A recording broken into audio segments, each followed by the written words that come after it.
Chúng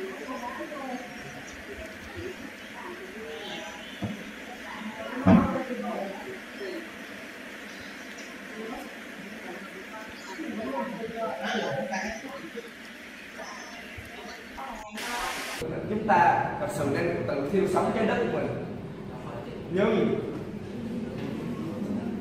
quan trọng là chúng ta đang tự thiêu sống ngôi nhà của chúng ta, nơi mà chúng ta đang ở.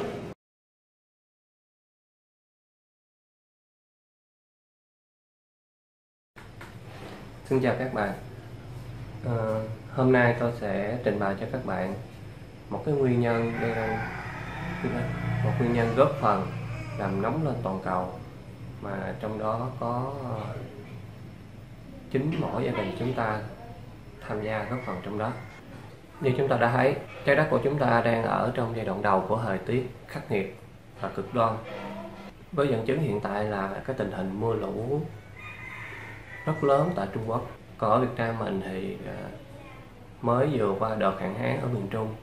Đợt hạn hán này nó cũng cao hơn đợt hạn hán của những năm trước, và sắp tới sẽ có mùa mưa, mùa lũ của mình, thì tôi nghĩ cũng sẽ có những cơn lũ, những cơn bão lớn hơn năm ngoái. Nhưng đây cũng chỉ là cái giai đoạn đầu của thời tiết cực đoan. Theo các nhà khoa học nghiên cứu thì đây cũng chỉ là giai đoạn đầu. Bây giờ chúng ta còn may mắn, chúng ta ở giai đoạn đầu là giai đoạn chúng ta có thể là vượt qua được. Với cái cấp độ cực đoan này chúng ta có thể vượt qua được. Nhưng mà trong tương lai thì con cháu của mình sẽ sống trong một cái giai đoạn thời tiết cực đoan là khắc nghiệt hơn, ở cấp độ cao hơn rất là nhiều. Và tôi nghĩ là các bạn không muốn điều đó xảy ra với con cháu mình. Và tôi cũng vậy, tôi cũng không muốn con cháu mình phải sống trong một cái thời tiết là khắc nghiệt, nguy hiểm, mà tính mạng của nó luôn bị đe dọa rình rập bởi thời tiết và bởi kéo theo là bệnh tật, giống như là dịch Covid mà thế giới đang trải qua. Như chúng ta đã biết, nguyên nhân chính của việc nóng lên toàn cầu là khí thải nhà kính, nhưng mà nó chỉ là một phần nổi của tảng băng trôi. Thì còn phần chìm của tảng băng là rất là nhiều nguyên nhân lớn khác gây ra hiệu ứng nhà kính, ví dụ như là phá rừng nè, đô thị hóa nè, công nghiệp hóa nè, rồi ô nhiễm nguồn nước sông, ô nhiễm nước biển, vân vân. Và hôm nay tôi xin mượn phần trình bày của nhóm học sinh lớp 11A2 trường Nguyễn Khuyến, Bình Dương để chỉ cho các bạn thấy rõ có một nguyên nhân rất là lớn mà tất cả mỗi gia đình chúng ta đều có góp phần trong đó. Đó chính là mái nhà của chúng ta. Cái clip này nói về phần nguyên nhân, còn phần giải pháp làm sao để trồng cây phủ xanh mái nhà của mình tôi xin đăng ở clip sau. Thì sau đây nhóm mình là nhóm phường sẽ định báo cáo với các bạn về những công việc mà nhóm mình đã tìm hiểu hoàn thành trong thời gian vừa qua. Sau đây chính là bài báo cáo của nhóm mình, xin các bạn chú ý lắng nghe.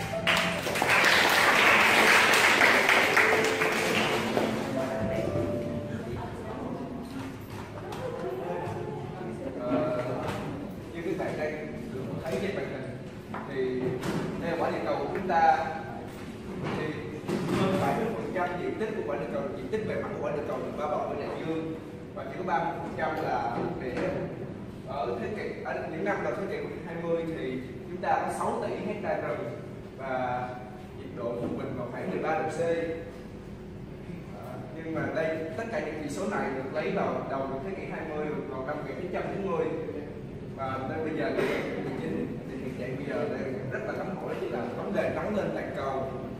Vậy thì nói với bạn, mình muốn truyền đạt các bạn tư tưởng là chúng ta thật sự đang tự thiêu sống trái đất của mình, nhưng quan trọng là chúng ta đang tự thiêu sống ngôi nhà của chúng ta, nơi mà chúng ta đang ở. Và nhóm chúng mình hôm nay sẽ nói với các bạn về vấn đề này, và chúng mình sẽ chia làm 5 phần chính: thực trạng, nguyên nhân, số liệu, khảo sát và cách khắc phục. Thì về hiện trạng thì mình sẽ là người trình bày với các bạn luôn. Thì đối với các bạn biết đây là đâu, đây là một đơn Việt Nam và các bạn tiếng Việt Nam luôn. Và đó là để chứng minh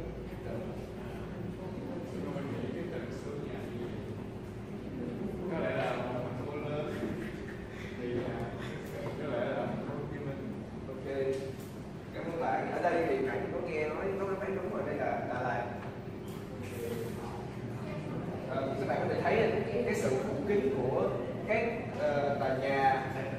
á, tất cả các phần diện tích xanh, đây chỉ còn một diện tích xanh rất là nhỏ, còn hầu như tất cả đều được bê tông hóa hoặc là xi măng hóa hay cái gì đó. Thì đây là thành phố Hồ Chí Minh. Đây là hình ảnh được ghi bởi Google Maps. Vào năm 1984 các bạn sẽ thấy ở đây là còn rất là nhiều cánh rừng, cây cũng như là được rất là xanh. Tuy nhiên vào năm 2018 thì tất cả các gần như một diện tích rất lớn đường cây xanh đã được chặt đi, thay vào đó là những khu đất trống được dùng để canh tác và xí nghiệp.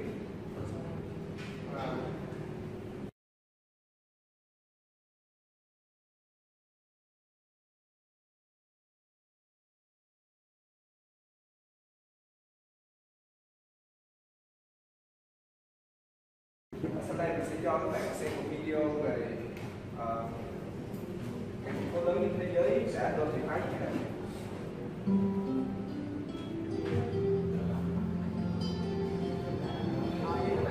Trên video này mình sẽ cho các bạn xem qua ba thành phố lớn trên trái đất, đó là New York, London và thành phố Hồ Chí Minh.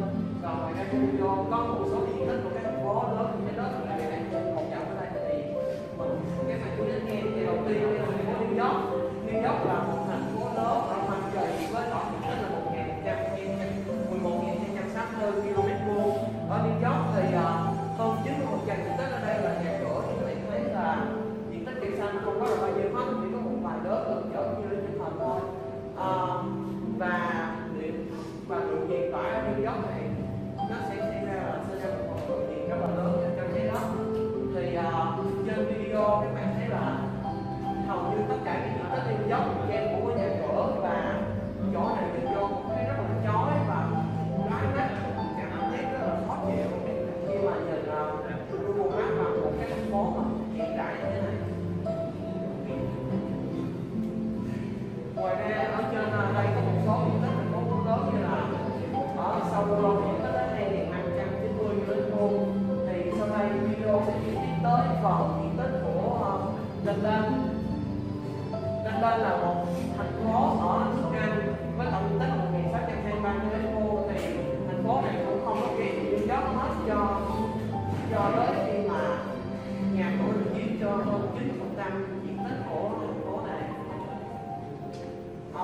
Đây là chế độ 3D của Google Earth, nhưng mà chế độ 3D có thể thấy cho chúng ta có hiện rõ hơn xem là các tòa nhà đang mọc lên rất cao như thế nào ở thành phố. Bây giờ chúng ta sẽ đi đến một thành phố lớn nhất Việt Nam là thành phố Hồ Chí Minh. Thành phố Hồ Chí Minh xem là lớn nhất Việt Nam nhưng mà nó chỉ có diện tích là 609 km², nhưng mà hơn 9% diện tích của thành phố này là được bao phủ bởi các tòa nhà. Cái đó là sân bay đông sân nhất các bạn, nhưng mà đó cũng chắc chắn là không có cái đó là sân bay đông nhất khá là chiếm diện tích rộng lớn của thành phố.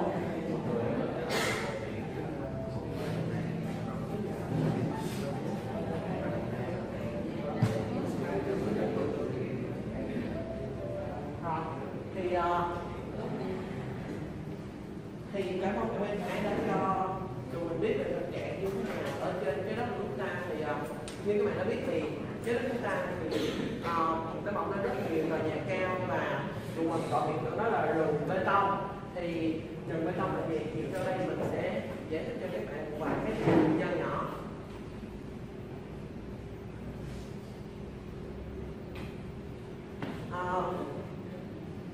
Rừng bê tông thì rừng bê tông là sự gia tăng đô thị hóa rất là nhanh của nhân cư trên trái đất. Đó là sự tăng lên nhanh chóng về các tòa nhà cao, hay là sự chiếm lấy diện tích của các khu rừng và gây ra hiện tượng tăng nhiệt độ bề mặt.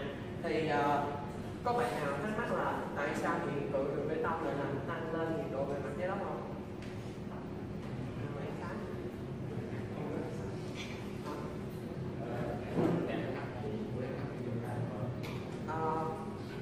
Ý mình nói là sự gia tăng của các tòa nhà chọc trời, sự gia tăng của các khu đường nhựa và việc đó có ảnh hưởng gì tới việc tăng lên nhiệt độ bề mặt trái đất.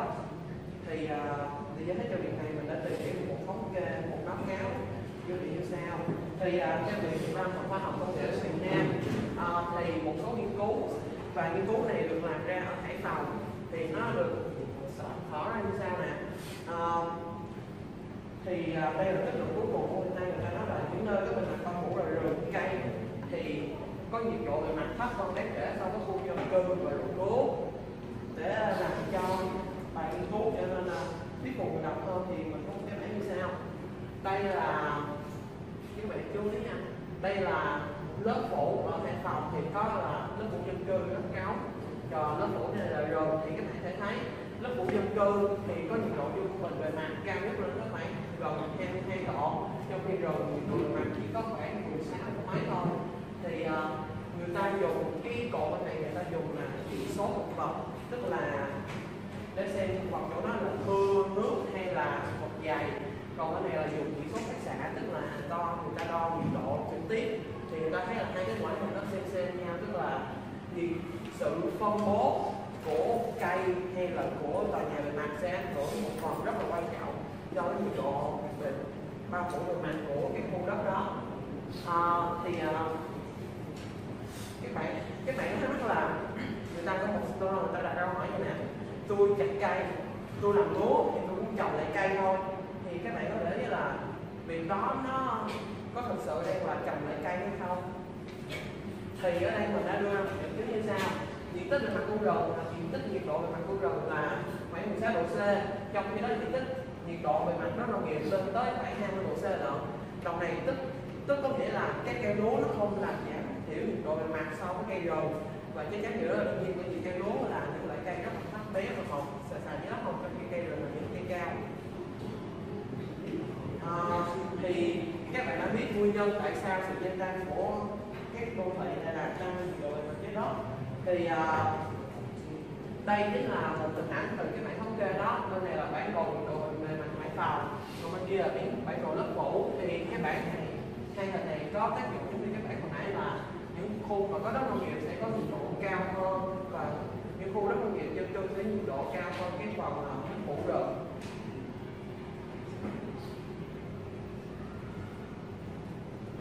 Bây giờ mình sẽ đưa cho các bạn một số liệu rất là đáng chú ý về nhiệt độ bề mặt trái đất.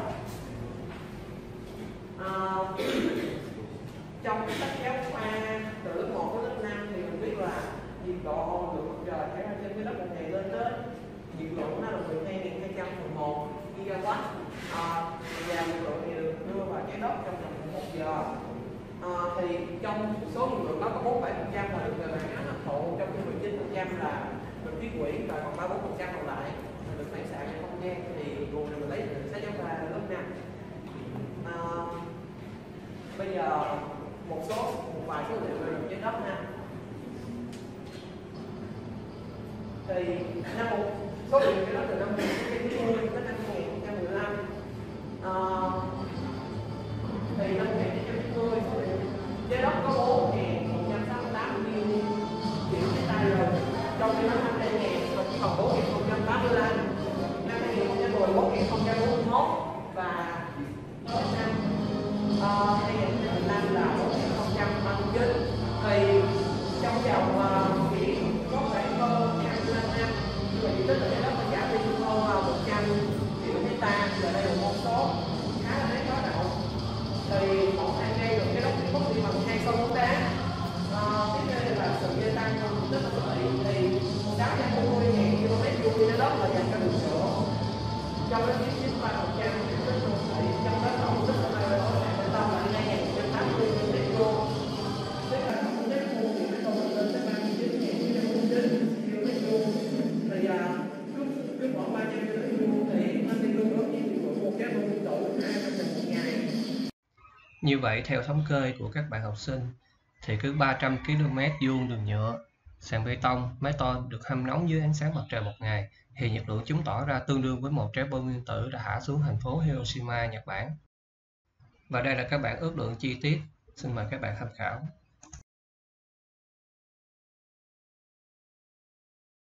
Thì đây là sự tăng lên của nhiệt lượng bề mặt trái đất trong vòng hơn một thập kỷ qua, hơn một thế kỷ qua, thì nó đã tăng lên hơn 1,5 độ C trong vòng khoảng một thế kỷ.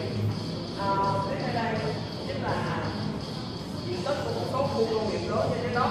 Đây là tòa nhà lắp phương tiện còn ở Đức là 63.000 mét vuông. Thì cái diện tích này mới thấy là tăng dần, và chúng ta sẽ thấy một số chi tiết, đó là ở nhà máy sản xuất xe hơi ngoài nghe nước lên tới 65 triệu mét vuông, và tổng tất cả diện tích của tất cả thằng này lên tới 13 triệu mét vuông, và cái này nhiệt lượng của chúng phải trong ngày bằng 4 lần cái bom nguyên tử. Và cái này có thể thấy đó là con số khủng khiếp như thế nào đối với đất của chúng ta.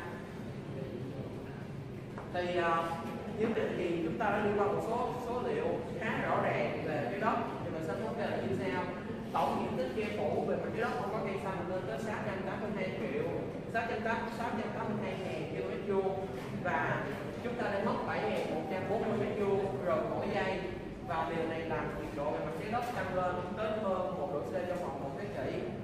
Thì đó chính là tất cả những gì trái đất chúng ta đang phải trải qua trong vòng 1 thế kỷ. Và việc này có ảnh hưởng gì tới người dân thì thôi đây mình cho đó là một bài khảo sát của một người nước ngoài để cho các bạn thấy cái họ các bạn xem đoạn video này, mình muốn thứ nhất là gửi lời xin lỗi và lời cảm ơn đầu tiên là đến bạn Trường Giang và bạn Mỹ Khen, hai bạn giúp mình edit video và quay video này. Thứ hai cũng xin lỗi tại vì mình đã để quá nhiều lỗi phát âm trong video, và mình muốn các bạn chỉ tập trung vào trong nội dung của video này thôi. Mình làm một cuộc khảo sát về phản ứng và nhận thức người nước ngoài đối với hiện trạng đường bê tông hiện nay. Các bạn xin mời.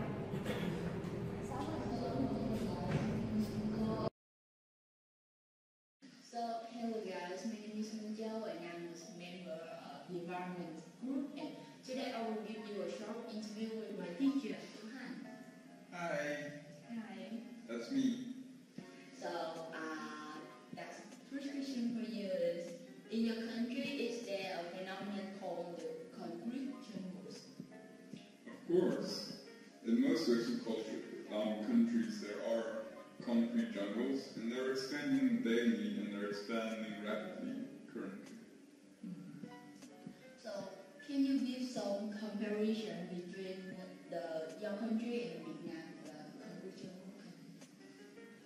Honestly, our concrete jungle took a longer time to grow than Vietnam. Vietnam's concrete jungle has grown a lot in a matter of a few decades, whereas our concrete jungle almost took a century to get to where it is today. I'm from South Africa. Yeah. So, which one do you prefer, your country or Vietnam? Well, to be honest, I prefer staying in Vietnam due to the environment, but when I look at it in terms of pollution, and in terms of environment, my country is more preferable because of our lush green environments. So, do you agree living in an industrial lifestyle? I think for our planet to continue building on the infrastructure we currently have, we will always need an industrial area. But we should also limit the expansion of these areas. So, do you think the development of our urban jungles is affecting our natural jungles? I think the effect is becoming greater each day. As you can see from the CO2 emissions from industrial countries like China and the US, they are currently allowed to have as much emission as they want. Whereas I think that's wrong. I think it would be a better idea if people from these countries get banned from using too much CO2 emissions. I see. So, how can you contribute to reduce the concrete jungle in the future? And give me some recommendation for the audience and also my friends. Yeah. Okay, honestly, we can't reduce the concrete jungle. Because reducing it now will not restore any natural environment for at least 50 years. What I can say is we should stop expanding. And for those of you who want to make a difference at home, just start with yourself. Don't go outside protesting and saying everybody should recycle, everybody should do this or that. Just start with yourself. Start with your own family. And as you start doing it, your neighbors can notice it and they'll start doing it by themselves. Because honestly, if you're going to force an idea upon somebody, it's not going to work. Just start with yourself and develop forward for your kids and the next generation of people. Thank you for being our guest. Thank you too. See you again. Okay. Goodbye, guys. Bye guys.